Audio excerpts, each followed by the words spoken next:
In today's video, I'm going to teach you how to export all frames as an image sequence. By the end, you'll know exactly how to get every frame of your animation saved out as separate images, which is perfect for compositing, color correction, or assembling later in a video editor without losing quality.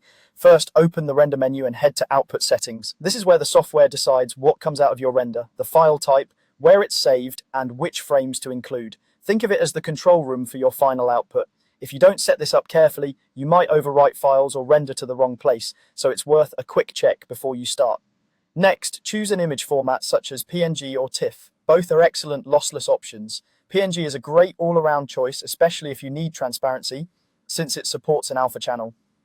TIFF or TIFF is preferred in some pipelines because it can handle higher bit depths and is widely supported in professional tools. If you're unsure, PNG is a safe, efficient default. Avoid heavily compressed formats for image sequences because you want each frame to be as clean as possible for post-processing.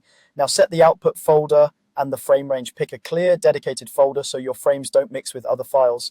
Naming matters here. Your renderer will typically auto-number the frames, so keeping them in a single folder helps everything stay in chronological order. For the frame range, confirm your start and end frames match the portion of the timeline you want to export. If you only need a section of the animation, set the range accordingly. Double-check this to avoid rendering more frames than you need or missing the ones you do.